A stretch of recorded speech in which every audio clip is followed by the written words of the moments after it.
Un hombre muy atractivo, impresionante, con una seducción personal tremenda, una especie de poderosa combinación afrodisíaca. En algunos aspectos era increíblemente romántico. Tenía una personalidad muy atractiva. Era de esos tipos con los que te apetece tomar una copa. Casi iba más allá del nombre y las riquezas familiares. No comprendía el valor del dinero. No entendía por qué la gente pagaba tanto por las cosas. Tenía amigos de todas clases. Fui a manifestaciones con los trabajadores de sanidad de Nueva York y él los conocía por su nombre. Era una gran persona. A Nelson Rockefeller le encantaba relacionarse con la gente, solía llevar la chaqueta manchada de mostaza, era un hombre campechano. En cuanto se convencía de que una cosa estaba bien, la hacía y tenía un coraje tremendo.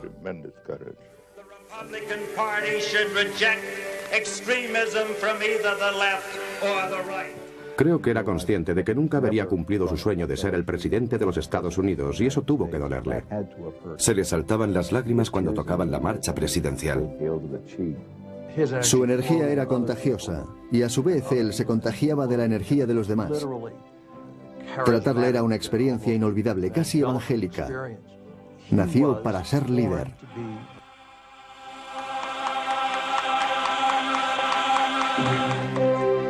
Nelson Rockefeller.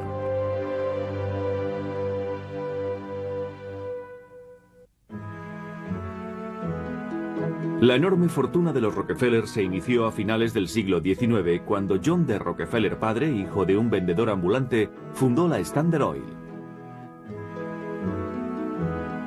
Muy pronto se convirtió en uno de los hombres más ricos de la historia. Ya en la década de 1880 controlaba gran parte del petróleo mundial. Era un hombre duro y decidido. Era considerado un terrible explotador, un hombre que consiguió su vasta fortuna con el sudor y la sangre de sus trabajadores. Su nieto, Nelson Aldrich Rockefeller, uno de los herederos de su gran fortuna, nació el 8 de julio de 1908 en la casa de verano de la familia en Bar Harbor, Maine. Fue el tercer hijo de Abby Aldrich y John D. Rockefeller Jr., el único hijo de Rockefeller padre. Los padres de Nelson estaban encantados con su nuevo hijo, un niño vivaracho y saludable de más de 4 kilos de peso. Su madre le puso el nombre de su abuelo materno, Nelson Aldrich, un hombre nacido en Rhode Island que se hizo a sí mismo. A finales del siglo XIX, Aldrich era un senador de ideas conservadoras. Su ambición por el éxito influyó mucho en la personalidad de su nieto. A veces se decía que le debía más a la familia de su madre que a la de su padre. Y realmente se parecía más a ellos que a los Rockefeller. Pero el nombre de Rockefeller y su fortuna tuvo una gran influencia en la vida de Nelson. Su abuelo, con la intención de cambiar su mala imagen, donó sistemáticamente millones de dólares para obras de caridad. El padre de Nelson siguió los pasos de su abuelo, y aquellas buenas obras influyeron decisivamente en la vida de su hijo. Obviamente nació con una inmensa fortuna, una fortuna inimaginable en la actualidad. También se le inculcó el sentido de la responsabilidad. Tenía que cumplir una misión en la vida. Una parte de sus riquezas debía ser dedicada a los demás, una costumbre que inició su abuelo. A Nelson, a sus 4 hermanos y a su hermana les enseñaron a apreciar el valor del dinero. Lo hicieron de una manera poco habitual, especialmente tratándose de una familia tan rica. El padre de Nelson era baptista y una persona muy ahorrativa, siempre atenta a los detalles de su negocio y de su familia. Nelson y sus hermanos tenían que realizar diversas tareas en su casa de Nueva York y en la inmensa finca de Pocantico Hills, a 45 kilómetros de Manhattan. Arreglaban el jardín y mataban moscas, recibían un penique por pieza. También criaban conejos. Seguían unas reglas muy estrictas con el fin de aprender a ser ahorrativos. De pequeños debían explicar en qué gastaban cada penique. La idea era asociar la recompensa con el esfuerzo, para que nada les pareciera demasiado fácil de conseguir. Con su enorme riqueza, los padres de Nelson querían solo lo mejor para su hijo, y nunca descuidaron su educación. Nelson Rockefeller recibió una completa educación por parte de un padre relativamente conservador y de una madre más bien liberal.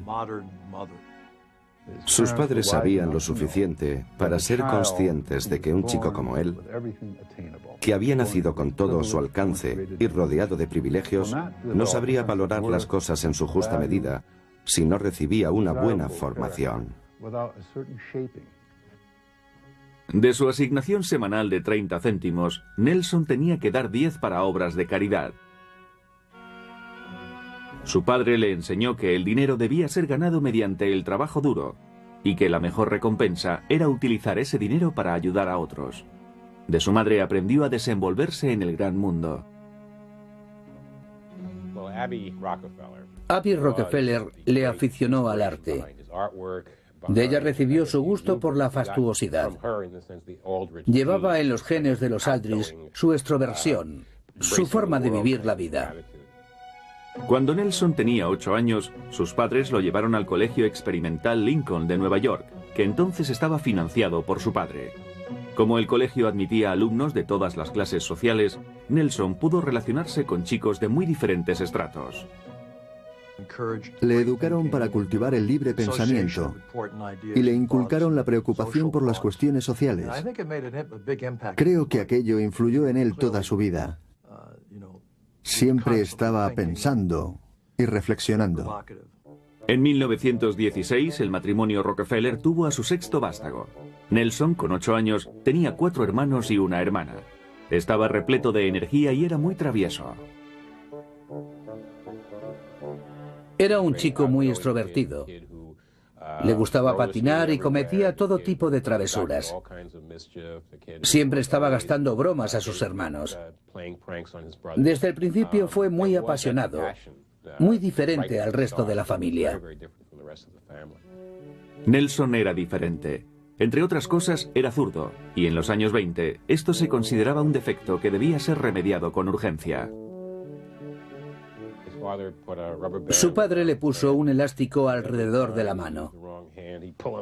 Cada vez que trataba de usar la mano izquierda, la goma le impedía utilizarla. Siempre estaban tratando de corregir su supuesto problema.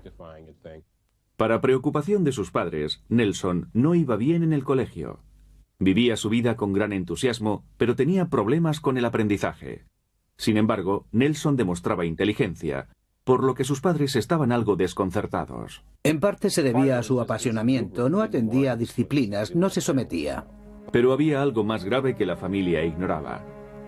Era disléxico, en una época en la que ese problema no había sido diagnosticado todavía.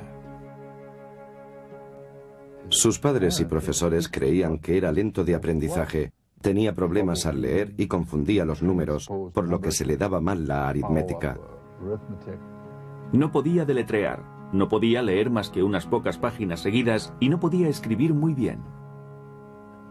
La forma que tenía de compensarlo era prestando una ávida atención a todo.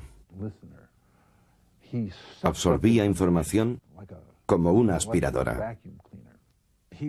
Básicamente memorizaba lo que tenía que decir, o al menos se formaba una idea tan clara que los millares de charlas que dio durante su vida provenían directamente de su cabeza, no de haber leído nada.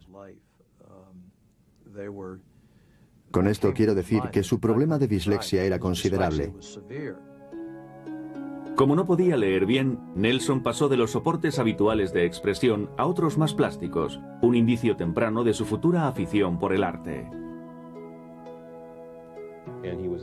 Se entendía mejor con las formas físicas y con el tacto, pero eso se debía también a la influencia materna.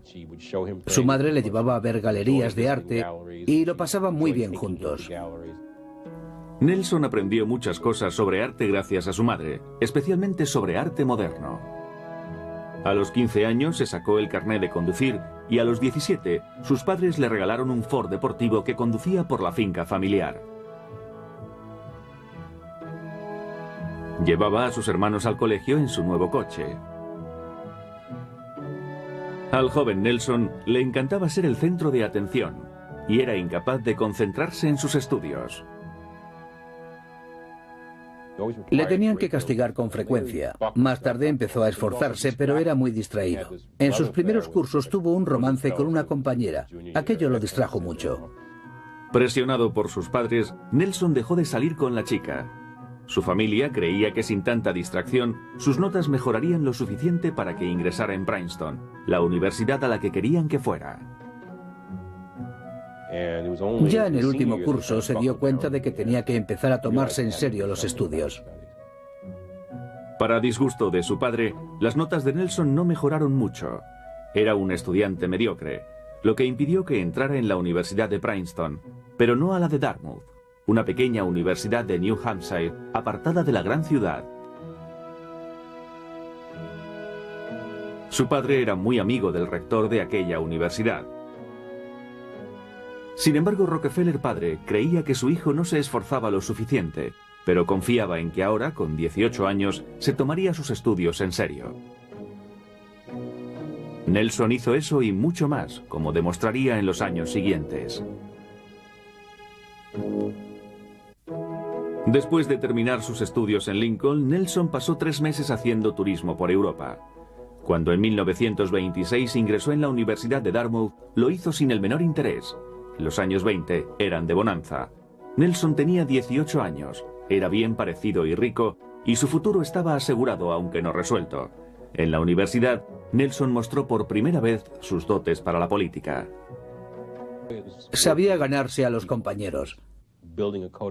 Formó a su alrededor un círculo de amistades para la realización de actividades extraacadémicas. Nelson aprovechó bien su estancia en la universidad. Jugó al fútbol y editó una revista ilustrada. Su padre, abstemio, estaba contento porque Nelson ni fumaba ni bebía. Incluso encontró tiempo para dar la catequesis dominical, algo que satisfizo mucho a su padre, ferviente baptista. El aprecio por el valor de las cosas y su disposición al trabajo se manifestaron ya en su juventud. Nelson se podía haber dedicado a perseguir a las chicas, a dar fiestas en los yates. Pero en lugar de eso, le gustaba ser servicial. Una manera de ser que mantuvo a lo largo de su vida. Aunque sus hermanos habían sido educados con los mismos ideales, Nelson era distinto a ellos y sería diferente durante toda su vida. Era una persona muy extrovertida. En ese aspecto creo que era muy diferente de algunos miembros de la familia Rockefeller, que siguiendo la tradición de su padre eran más bien reservados. Pero la madre de Nelson estaba muy lejos de ser reservada. Ella y Nelson mantuvieron una relación muy especial, diferente de la que tuvo con el resto de sus hijos. Socialmente era muy progresista, igual que su madre. Adoraba a su madre y ella también a él. Estuvieron muy unidos durante toda su vida. Ella se enfrentaba constantemente a su abuelo y a su padre por el desprecio de estos por el arte moderno. Nelson siempre la apoyaba. Se animaban mutuamente. Eran almas gemelas. A Nelson le gustaban las mismas cosas que a su madre. Se refería al Museo de Arte Moderno que ella había fundado como el Museo de mi madre. A principios de 1930, en el último curso, Nelson pertenecía ya al comité de asesoramiento del museo de su madre. Estar relacionado con el museo y el arte formaría siempre parte importante de su vida. Pero mientras estuvo en Dartmouth, empezó a prepararse para afrontar el futuro. En la universidad desarrolló sus cualidades para la política. Siempre estaba hablando con los profesores y eso ciertamente le ayudó mucho. Era amigo personal del rector de la universidad, Ernest Hopkins, y eso también le benefició. Al final se dedicó a estudiar y se apartó de las cosas que podían distraerle. Estudió para obtener buenas notas. Luchó contra su dislexia y demostró a su padre que llevaba los genes de la familia. La prueba de que había superado su dislexia fue su graduación con un cum laude en la Universidad de Dartmouth. Durante unas vacaciones familiares en Maine, Nelson conoció a la que sería su futura esposa, Mary Todd Hunter Clark, una chica de familia